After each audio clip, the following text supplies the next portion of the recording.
হাসনাত আব্দুল্লাহর গাড়িতে হামলার প্রতিবাদে বিক্ষোভ, দোষীদের শাস্তি দাবি, আটক 2।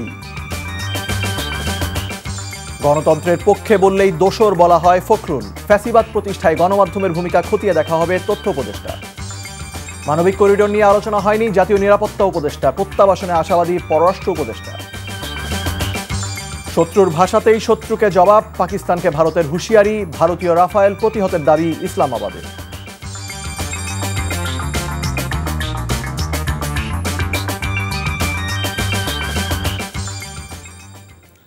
আসসালামু আলাইকুম, মুশফিকুস সালেহিন স্বাগত জানাচ্ছি এনটিভির মধ্যরাতের খবরে। ক্রাউন সিমেন্ট শিরোনাম দেখছিলেন, এবারে পুরো খবর। গাজীপুরে জাতীয় নাগরিক পার্টি এনসিপির দক্ষিণাঞ্চলের মুখ্য সংগঠক হাসনাত আব্দুল্লাহর গাড়িতে হামলার ঘটনায় 2 জনকে গাজীপুর থেকে গ্রেফতার করেছে পুলিশ।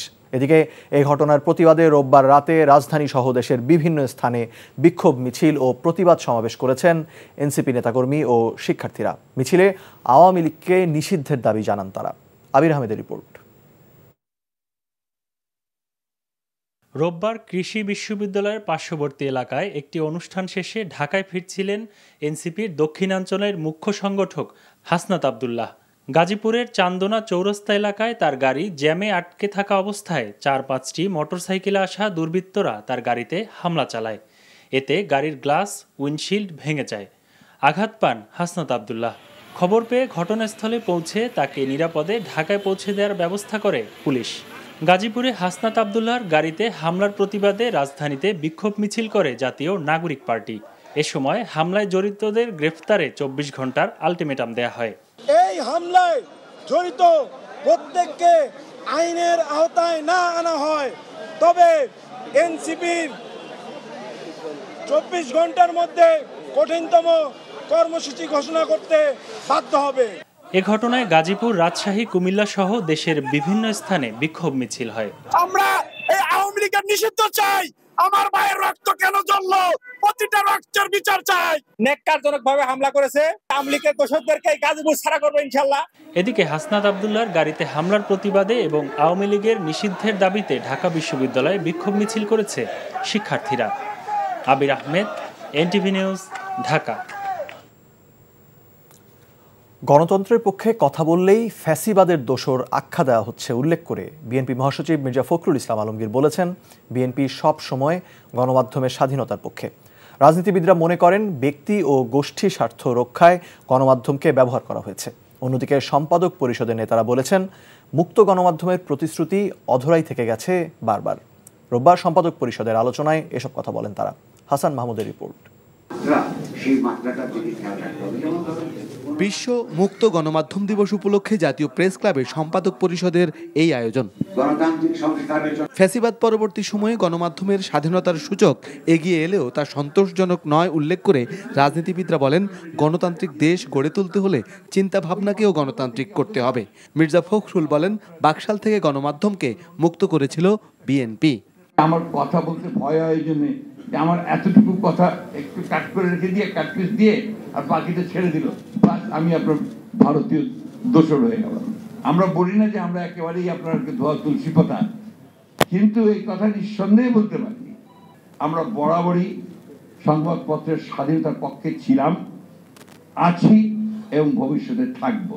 সে গভর্নমেন্টে থাকি আর না থাকি, যেখানেই থাকি। গণমাধ্যমের ভেতরে থাকা ফ্যাসিবাদী প্রবণতা দূর করতে হবে উল্লেখ করে একটি সংবাদ গোষ্ঠী আরেকটিকে আক্রমণ করে যাতে যুক্ত হয় রাজনৈতিক গোষ্ঠীও। সবাইকেই বলতে হবে, দেশটা যে বদলাতে চাই, তার ফুল ললচে বলতে নতুন একটা দেশ গড়তে চাই, নতুন বাংলাদেশ। তার জন্য সব ব্যাপারই আপনাকে কথা বলতে হবে, জনগণ যাতে সেটা বুঝে শুনে সম্মত হয়, তার পক্ষে কাজ করে, সেরকম জায়গায় যেতে হবে। মুক্ত গণমাধ্যমের প্রতিশ্রুতি আমরা সকলেই দিচ্ছি, সেটি আসলে আরো কিভাবে কার্যকর করা যায় সেই বিষয়ে আমরা যদি আরো বাস্তবিক অর্থে আরো খোলামেলা আমরা নিজেদের মধ্যে আলোচনা করতে পারি, সেই রূপরেখা তৈরি করতে পারি, এটি আমাদের জন্য ভালো হবে। সম্পাদক পরিষদের নেতারা বলেন, বারবার মুক্ত গণমাধ্যমের প্রতিশ্রুতি দেয়া হলেও তা উপেক্ষিত হয়েছে। মামলার যে প্রবণতা, আপনি 100 জন, 50 জন, 20 জনের বিরুদ্ধে মামলা, তার মধ্যে একটা সাংবাদিকের নাম ঢুকাই দিল। আমি মেনে নিলাম মামলা করার অধিকার, বাট কোনো আইনের যদি অপপ্রয়োগ হয়, কোনো আইনের যদি মিসইউজ হয় তাহলে কি সরকার কিছু করবে না? আমাদের মধ্যে যে অনৈক্য বিভাজন আমাদের সবচেয়ে বেশি ক্ষতি করছে। এই অবস্থায় আমি আশা করব পত্রিকায় ইদানিং আবার টেলিভিশনে যে বিভেদ সৃষ্টি হয়েছে এটা অবিলম্বে বন্ধ হওয়া উচিত। গণমাধ্যমকে গণমানুষের পক্ষের করে তুলতে সবাইকে ভিন্ন মত দমন থেকে বিরত থাকার আহ্বান বক্তাদের। Hasan Mahmud, NTV news, Dhaka. শেখ হাসিনার ফ্যাসিবাদ প্রতিষ্ঠায় গণমাধ্যমের ভূমিকা সরকার খতিয়ে দেখছে বলে জানিয়েছেন তথ্য ও সম্প্রচার উপদেষ্টা মাহফুজ আলম। স্বাধীনতার পাশাপাশি গণমাধ্যমকে দেশ, সমাজ ও জাতির প্রতি দায়িত্বশীল ভূমিকা পালনের আহ্বান জানান তিনি। নূর হোসেনের রিপোর্টে বিস্তারিত। বিশ্ব মুক্ত গণমাধ্যম দিবস উপলক্ষে রাজধানীর ধানমন্ডির মাইডা সেন্টারে ইউনেস্কো ও সুইডিশ এম্বাসির সহযোগিতায় নতুন বাংলাদেশে সাহসী সাংবাদিকতা শীর্ষক সেমিনার আয়োজন করে টিআইবি। যারা দুর্নীতি করেছেন, যারা টাকা পাচার করেছেন, তাদের ব্যাপারে ইনভেস্টিগেশনটা আমরাই কেন করছি? সেমিনারে দেশের সাংবাদিকতার নানা সংকটের কথা তুলে ধরেন বক্তারা। আমরা বলেছি যে সাংবাদিকদের আর্থিক নিরাপত্তা দরকার, সেজন্য জাতীয় পর্যায়ে একটা ন্যূনতম বেতন স্কেল নির্ধারণ করা হোক, যেটা সরকারি কর্মকর্তাদের, প্রথম শ্রেণীর কর্মকর্তা যাদের বলে, তাদের বেতন স্কেলের সমান। পত্রিকা কারা ডমিনেট করে, কেন আমরা সত্য প্রকাশ করতে পারি না? প্রথম হলো information ministry does not function. কারা আমাদের নিউজ করতে বাধা দেয়? বিভিন্ন secret agencies of the government. They dictate us which news will be published, which news will not be published. যেই প্রতিষ্ঠানগুলো সবচেয়ে বড় খর্ব করার হাতিয়ার হিসেবে ব্যবহার করা হয়েছে এবং তারা নিজেরা ব্যবহার করেছে তাদের ক্ষমতা, তাদের জুরিসডিকশনটাকে ভায়োলেট করে রীতিমতো, সেটা হচ্ছে সিকিউরিটি এজেন্সিসগুলো।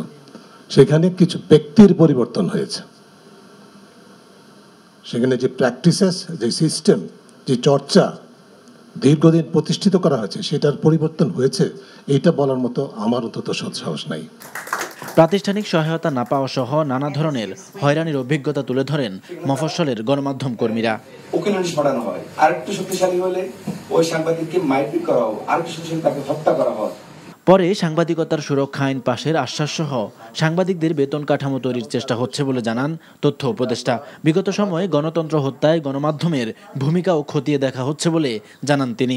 বিগত 15 বছরে একটা ফ্যাক্ট ফাইন্ডিং দরকার আছে, প্রত্যেকটা হাউস কিভাবে ডেভেলপ করছে এবং ওরা আসলে সাংবাদিকদের সাথে কিভাবে আচরণ করছে, সাংবাদিকরা কতটুকু আন্ডার ডিউরেস যেটাকে বলে প্রেশারের ভিতরে ছিল কি ছিল না, এবং কোন কোন হাউস কি নীতিমালা অবলম্বন করছে এবং ওইটা কিভাবে বাংলাদেশের ডেমোক্রেসি ডেটোরিয়েট করছে, এটা আমাদের আসলে জানা দরকার। রাজনৈতিক দলগুলোর ঐকমত্য ছাড়া গণমাধ্যমের স্বাধীনতা নিশ্চিত করা সম্ভব হবে না বলে জানান তথ্য উপদেষ্টা। নূর হোসেন, এনটিভি নিউজ, ঢাকা। ঈদুল আজহায় কোরবানির পশুর চামড়ার ন্যায্য মূল্য নিশ্চিতে উচ্চ পর্যায়ের কমিটি গঠনের নির্দেশ দিয়েছেন প্রধান উপদেষ্টা অধ্যাপক ডক্টর মোহাম্মদ ইউনুস। প্রধান উপদেষ্টার বাসভবন যমুনায় রোববার এক বৈঠকে এই নির্দেশ দেন তিনি। এই কমিটি চামড়ার ন্যায্য মূল্য নিশ্চিতকরণ সহ পশু আনা নেয়া, বর্জ্য ব্যবস্থাপনা সহ সার্বিক বিষয়ে সুষ্ঠু ব্যবস্থাপনা নিশ্চিত করবে। নির্দেশনা বাস্তবায়নের জন্য বাণিজ্য উপদেষ্টার নেতৃত্বে কমিটি গঠন হবে। বৈঠকে প্রধান উপদেষ্টা বলেন, পশুর চামড়ার দাম নিয়ন্ত্রণে একটি সিন্ডিকেট রয়েছে। সরকার চেষ্টা করবে সিন্ডিকেটের কারণে সঠিক দাম থেকে মানুষ যেন বঞ্চিত না হয়। কোরবানির পশুর সঠিক দাম না পাওয়ায় সবচেয়ে বেশি ক্ষতিগ্রস্ত হচ্ছে সমাজের হতদরিদ্র মানুষ, যারা চামড়া বিক্রির টাকার উপর অনেকটাই নির্ভরশীল।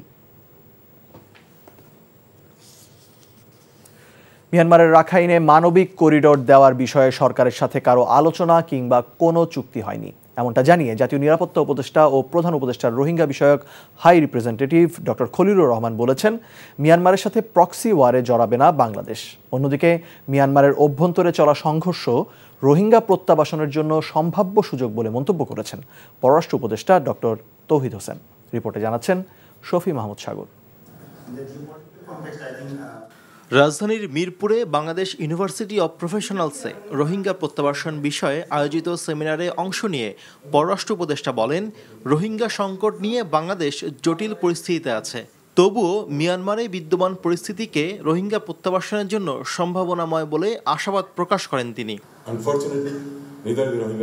nor the then Bangladesh government took any cognizance of this offer.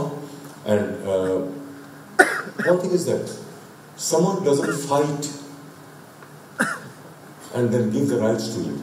You have to be part of it. So I think that was an opportunity which was missed. বিশেষ অতিথির বক্তব্যে জাতীয় নিরাপত্তা উপদেষ্টা ডক্টর খলিলুর রহমান বলেন, বাংলাদেশ যুক্তরাষ্ট্রের হয়ে রাখাইনে প্রক্সি ওয়ার চালাবে এমন প্রপাগান্ডা ছড়ানো হচ্ছে, অথচ সরকারের সাথে মানবিক করিডোরের বিষয়ে কোনো পক্ষেরই আলোচনা কিংবা চুক্তি হয়নি। আমরা মানবিক করিডোর নিয়ে কোনো আলোচনা করিনি, এ বিষয়ে কোনো সিদ্ধান্ত হয়নি, কোনো পক্ষের সাথে সমঝোতাও হয়নি, অথচ প্রপাগান্ডা চালানো হচ্ছে আমরা যুক্তরাষ্ট্রের হয়ে প্রক্সি ওয়ারের জন্য নেমেছি।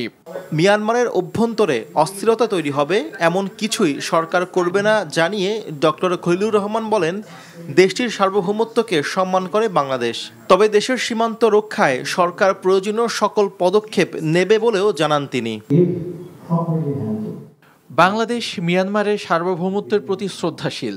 দেশটিতে নতুন করে অস্থিতিশীলতা তৈরি হোক এমন কিছুই চায় না বাংলাদেশ। আমাদের পাশেই নতুন প্রতিবেশী তৈরি হচ্ছে, তবে প্রতিবেশী হিসেবে যেই আসুক আমরা আমাদের সীমান্তকে নিরাপদ রাখতে সবসময়ই কাজ করে যাব। সেমিনারে অংশ নেয়া বিশ্লেষকরা বলেন, দীর্ঘকালীন এই সংকট সমাধান হওয়ার আগ পর্যন্ত আন্তর্জাতিক পরিসরে রোহিঙ্গা ইস্যুতে দৃঢ় অবস্থান নিতে হবে বাংলাদেশকে। শফি মাহমুদ সাগর, এনটিভি নিউজ, ঢাকা। সুপ্রিম কোর্টের সিনিয়র আইনজীবী ও জামায়াতে ইসলামীর সাবেক সহকারী সেক্রেটারি জেনারেল ব্যারিস্টার আব্দুর রাজ্জাকের প্রথম জানাজা রোববার অনুষ্ঠিত হয়েছে। সোমবার সকালে সুপ্রিম কোর্ট প্রাঙ্গণে দ্বিতীয় জানাজা অনুষ্ঠিত হওয়ার কথা রয়েছে। সাদরিনা খন্দকারের রিপোর্ট। আইন অঙ্গনে স্বচ্ছতা, দক্ষতা ও পেশাদারিত্বের মাধ্যমে আলাদা জায়গা তৈরি করে নিয়েছিলেন ব্যারিস্টার আব্দুর রাজ্জাক। ফৌজদারি আইন বিশেষজ্ঞ এবং সুপ্রিম কোর্টের জ্যেষ্ঠ এ আইনজীবী দীর্ঘদিন লড়েছেন ন্যায়ের পক্ষে। রোববার রাজধানীর ইবনে সিনা হাসপাতালে ৭৫ বছর বয়সে শেষ নিঃশ্বাস ত্যাগ করেন তিনি। খবর পেয়ে ছুটে যান প্রিয়জনরা। আমি ভাবছি কিছু একটা লিখব এবং লিখলে বই হবে। অনেক ইন্টারেস্টিং, অনেক শিক্ষণীয়, অন্য ধরনের পার্সোনালিটি, স্বাভাবিক মানুষের মতো না। ওনার ব্যক্তিত্ববোধ সব মানুষের চেয়ে আলাদা। তিনি তার দিন রাত অক্লান্ত পরিশ্রম করে এই মামলাগুলি যে মিথ্যা এবং অসার এটা প্রমাণ করার চেষ্টা করেছেন এবং এই চেষ্টার মাধ্যমে তিনি আমাদেরকে যে ঋণে আবদ্ধ করেছেন, এই ঋণ শোধ করার ক্ষমতা আমাদের কোনো পরিবারের নেই। এ সময় তাকে শেষ বিদায় জানাতে আসেন রাজনৈতিক সহযোদ্ধারাও। তিনি দীর্ঘদিন বাংলাদেশ জামাত ইসলামের সাথে সম্পৃক্ত ছিলেন এবং তিনি বাংলাদেশ জামাত ইসলামের দুর্দিনে সবচেয়ে বেশি ভূমিকা পালন করেছেন। তিনি সময় সময় শুধু জামাত ইসলামী না, তিনি ন্যায়ের পক্ষে দাঁড়াতেন। বাংলাদেশের আইনের ক্ষেত্রে তার যে বিরাট ভূমিকা উনি রেখেছেন, সেজন্য আমরা মনে করি যে এই দেশ এবং আইন অঙ্গন তাকে দীর্ঘদিন স্মরণে রাখবে। ধানমন্ডির তাকওয়া মসজিদে মরহুমের প্রথম জানাজা অনুষ্ঠিত হয়। আজকে বিকালে 4:10 আমার আব্বা ব্যারিস্টার আব্দুর রাজ্জাক ইন্তেকাল করেছেন। ইন্না লিল্লাহি ওয়া ইন্না ইলাইহি রাজিউন। আপনারা সবাই ওনার জন্য দোয়া করবেন। দীর্ঘদিন ধরে ক্যান্সার আক্রান্ত হয়ে চিকিৎসাধীন ছিলেন ব্যারিস্টার আব্দুর রাজ্জাক। 21 এপ্রিল অসুস্থ অবস্থায় হাসপাতালে ভর্তি করা হয় তাকে। গেল 26 ডিসেম্বর 11 বছর পর যুক্তরাজ্য থেকে দেশে ফেরেন সুপ্রিম কোর্টের জ্যেষ্ঠ এই আইনজীবী। সাদরিনা খন্দকার, এনটিভি নিউজ, ঢাকা। ভারত পাকিস্তান উত্তেজনার খবর। শত্রুর ভাষাতেই শত্রুকে জবাব দেওয়া হবে, পাকিস্তানকে ইঙ্গিত করে এমন হুঁশিয়ারি দিয়েছেন ভারতীয় প্রতিরক্ষামন্ত্রী রাজনাথ সিং। এর আগে ভারতীয় বিমান বাহিনী প্রধানের সঙ্গে জরুরি বৈঠক করেন প্রধানমন্ত্রী নরেন্দ্র মোদী। এদিকে পাকিস্তানের গণমাধ্যমগুলো দাবি করেছে, পাকিস্তানে হামলা চালাতে সীমান্তের খুব কাছাকাছি গিয়েছিল ভারতের অত্যাধুনিক রাফায়েল যুদ্ধবিমান, কিন্তু পাক আকাশ প্রতিরক্ষা ব্যবস্থার তৎপরতায় সেটি জম্মু কাশ্মীরের শ্রীনগরে জরুরি অবতরণ করতে বাধ্য হয়। ভারত একমাত্র দেশ যারা অমানবিকভাবে নদীর পানিকে মারণাস্ত্র হিসেবে ব্যবহার করে বাংলাদেশের চরম ক্ষতি করেছে। হাসিনার মতো চাটুকার সরকারের কারণে তিস্তার পানির ন্যায্য হিস্সা আদায় হয়নি। রোববার বিকেলে রংপুরে তিস্তা নদী রক্ষা আন্দোলনের গণপদযাত্রা পূর্ব এক সমাবেশে বক্তারা এসব কথা বলেন। রংপুর থেকে একে মইনুল হকের রিপোর্ট, ছবি তুলেছেন আসাদুজ্জামান আরমান। তিস্তা মহাপরিকল্পনার দাবিতে গণপদযাত্রা কর্মসূচির আগে আয়োজিত সমাবেশে প্রধান অতিথি মির্জা আব্বাস বলেন, সিলেটের কুশিয়ারা নদীতে বাঁধ নির্মাণের দাবি করায় ভারতের সহায়তায় ইলিয়াস আলীকে হত্যা ও গুম করা হয়েছিল। তিস্তা নদী রক্ষা আন্দোলনে নেতৃত্ব দানকারীদেরও সাবধানে থাকার পরামর্শ দেন তিনি। ইলিয়াস আলীকে গুম করা হলো, হত্যা করা হলো, শুধু সুরমার বাদ নিয়ে সে প্রতিবাদ করেছিল। আমি সবার সামনেই দুলুকে সাবধান করব, পানি কখনো মারণাস্ত্র হতে পারে না। এই ভারত দেখিয়ে দিল পানিকে তারা মারণাস্ত্র হিসেবে ব্যবহার করেছে। আমাদের তিস্তার পানি চাই, দিতে হবে। ফারাক্কার পানি চাই, দিতে হবে। সমাবেশে বক্তব্য রাখেন বিএনপির ভাইস চেয়ারম্যান শামসুজ্জামান দুদু। আমি তো দেখছি খুব অল্প দিনের মধ্যে, অল্প সময়ের মধ্যে তিস্তায় পানি দিয়ে বাপ করে রংপুরের মানুষ যখন জেগেছে। তিস্তা নদী রক্ষা আন্দোলনকারীরা বলেন, তিস্তা মহাপরিকল্পনা নিয়ে কোনো টালবাহানা সহ্য করা হবে না। অন্তর্বর্তী সরকার দ্রুত বাস্তবায়নের উদ্যোগ না নিলে কঠোর আন্দোলন গড়ে তোলা হবে। সমাবেশ শেষে নগরীর শাপলা চত্বর থেকে জিলা স্কুল মাঠ অভিমুখে গণপদযাত্রা শুরু হয়। বিভিন্ন পেশার কয়েক হাজার নারী পুরুষ এতে অংশ নেন। তিস্তা নদী পারের মানুষজনের দুর্দশা লাঘবে ব্যবস্থা না নেওয়া পর্যন্ত আন্দোলন চলবে বলে ঘোষণা দেয়া হয়েছে। AKM Moinul Haque, NTV news, Rangpur. সরকারি হিসেবে এবছর কোরবানির পরও 20,68,135টি পশু উদ্ধৃত থাকবে। তাই কোনো পশু আমদানি করা হবে না ও অবৈধভাবেও প্রবেশ করতে দেওয়া হবে না বলে জানিয়েছেন মৎস্য ও প্রাণী সম্পদ উপদেষ্টা ফরিদা আক্তার। রোববার দুপুরে সচিবালয়ে ঈদ উল আজহাতে কোরবানির পশুর চাহিদা, সরবরাহ এবং অবাধ পরিবহন নিশ্চিতকল্পে আয়োজিত সংবাদ সম্মেলনে এসব বলেন তিনি। দেশে এখন কোরবানিযোগ্য 1,47,43,337টি পশু আছে বলেও জানান উপদেষ্টা।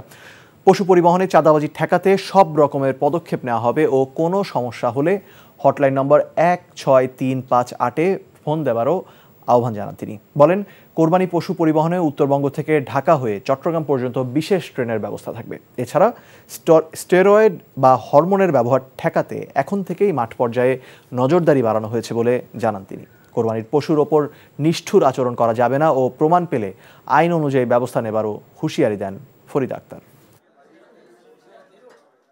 সর্বমোট 1,24,47,337টি গবাদি পশুর প্রাপ্যতা আশা করা যাচ্ছে। 20,68,135টি গবাদি পশু উদ্বৃত্ত থাকার সম্ভাবনা আছে। এবছর কোনো প্রকার আমদানি তো করবই না, অবৈধ পথেও যেন কোনো পশু অন্য দেশ থেকে আসতে না পারে তার ব্যবস্থা আমরা করব। প্রায় 3 কোটি টাকা আত্মসাতের অভিযোগে বেঙ্গল গ্রুপের চেয়ারম্যান মোর্শেদ আলম সহ 3 জনের বিরুদ্ধে মামলা করেছে দুর্নীতি দমন কমিশন দুদক। রোববার দুপুরে দুদকের প্রধান কার্যালয়ে সংবাদ সম্মেলনে এসব কথা জানান সংস্থাটির মহাপরিচালক মোহাম্মদ আক্তার হোসেন। তিনি বলেন, বেঙ্গল গ্রুপের চেয়ারম্যান মোর্শেদ আলম, তার ছেলে সাইফুল আলম এবং মোর্শেদ আলমের ভাই জসিম উদ্দিন সহ 3 জনের বিরুদ্ধে প্রতারণা ও জালিয়াতির অভিযোগে মামলা করা হয়েছে। এদিকে স্থানীয় সরকার ও ক্রীড়া উপদেষ্টা আসিফ মাহমুদ সজীব ভুইয়ার সাবেক সহকারী একান্ত সচিব মোয়াজ্জেম হোসেন এবং স্বাস্থ্য উপদেষ্টা নূরজাহান বেগমের 2 ব্যক্তিগত কর্মকর্তা, ছাত্র প্রতিনিধি তুহিন ফারাবি ও জাতীয় নাগরিক পার্টির সাবেক যুগ্ম সদস্য সচিব ABM গাজী সালাউদ্দিন আহমেদ তানভীরের বিরুদ্ধে অনুসন্ধানে নেমেছে দুদক। দুর্নীতি ও চাঁদা উত্তোলনের অভিযোগে ঢাকা সড়ক পরিবহন মালিক সমিতির সাবেক সাধারণ সম্পাদক খন্দকার এনায়েতুল্লাহ, তার পরিবারের সদস্য ও স্বার্থ সংশ্লিষ্ট প্রতিষ্ঠানের নামে নিবন্ধিত 190টি গাড়ি জব্দের আদেশ দিয়েছেন ঢাকার মহানগর আদালত। রোববার ঢাকা মহানগর জ্যেষ্ঠ বিশেষ জজ মোহাম্মদ জাকির হোসেন গালিব দুদকের আবেদনের পরিপ্রেক্ষিতে আজ এ আদেশ দেন। এসব গাড়ি খন্দকার এনায়েতুল্লাহ, তার স্ত্রী নার্গিস সামসাদ, ছেলে রিদওয়ানুল আশিক নিলয়, মেয়ে চামশে জাহান নিশি এবং তাদের স্বার্থ সংশ্লিষ্ট প্রতিষ্ঠানসমূহের নামে রয়েছে। স্বার্থ সংশ্লিষ্ট প্রতিষ্ঠানের মধ্যে এনা পরিবহন ও স্টারলাইন স্পেশাল লিমিটেডের নাম উল্লেখযোগ্য।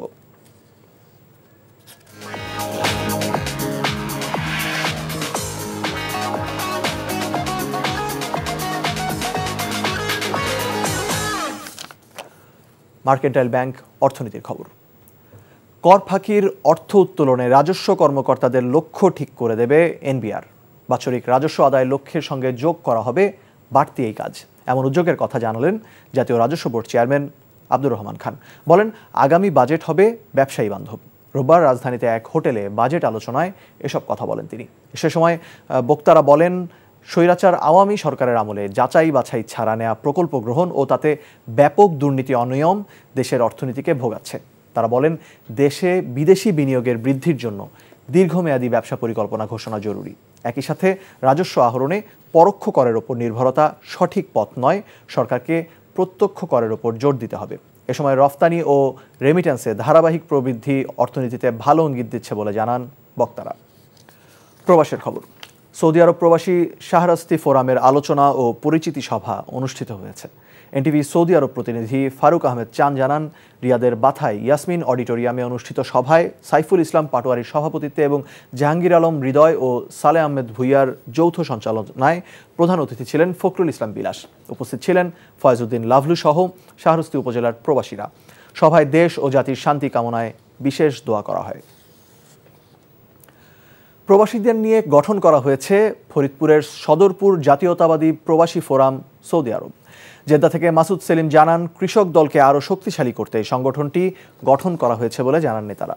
আব্দুল সোবহানকে সভাপতি, মোহাম্মদ আওলাদ হাসানকে সাধারণ সম্পাদক, মোহাম্মদ বাচ্চু ব্যাপারীকে সাংগঠনিক সম্পাদক, মোহাম্মদ মাসুদ আলী ফকির ও খলিল ব্যাপারীকে সহ সভাপতি করে 251 সদস্য বিশিষ্ট আংশিক পূর্ণাঙ্গ কমিটি ঘোষণা করা হয়।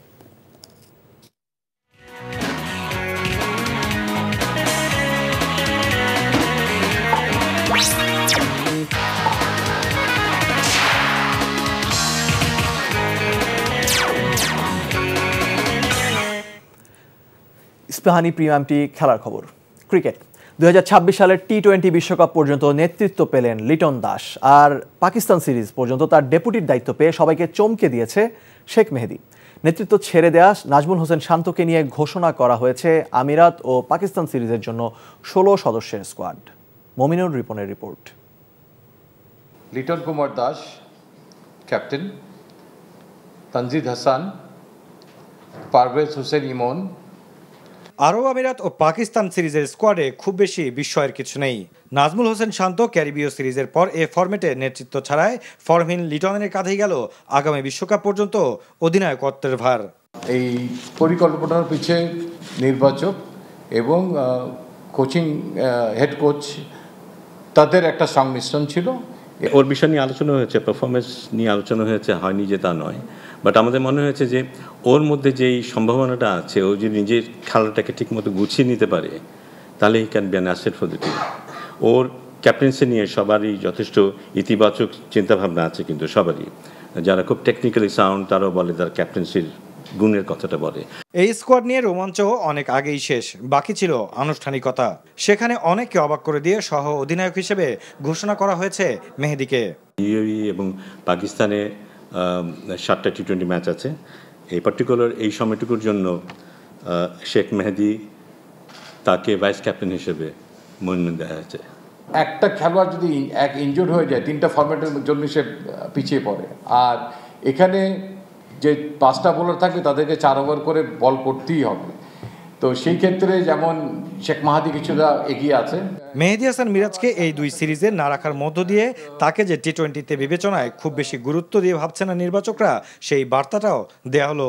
Miraj is a very very important বলি, ভ্যালুয়েবল বলি আমাদের জাতীয় দলের জন্য। স্পেশালি আমি বলবো টেস্ট ম্যাচ অ্যান্ড ওয়ান ডেতে অনেক ভ্যালুয়েবল, এবং ওয়ার্ল্ড র্যাঙ্কিংয়ে তার প্রতিফলন হচ্ছে, শুধু জাতীয় দলে না। Mominur Ripon, NTV news, Dhaka.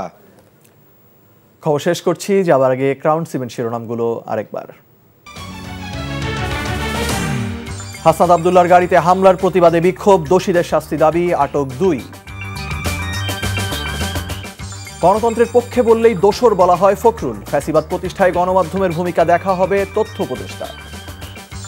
মানবিক করিডোর নিয়ে আলোচনা হয়নি, জাতীয় নিরাপত্তা উপদেষ্টা, প্রত্যাবাসনে আশাবাদী পররাষ্ট্র উপদেষ্টা। পাকিস্তানে হামলা চালাতে গিয়ে ব্যর্থ ভারতীয় যুদ্ধ বিমান বাহিনী প্রধানের সঙ্গে বৈঠকে মোদি।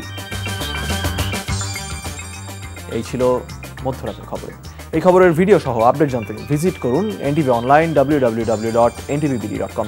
এছাড়াও এনটিভির জনপ্রিয় সব অনুষ্ঠান ও খবরের আপডেট জানতে ভিজিট করুন আমাদের ইউটিউব ও ভেরিফাইড ফেসবুক পেজ। সকাল 7:30টায় সকালের খবর দেখার আমন্ত্রণ রইল। ধন্যবাদ সবাইকে।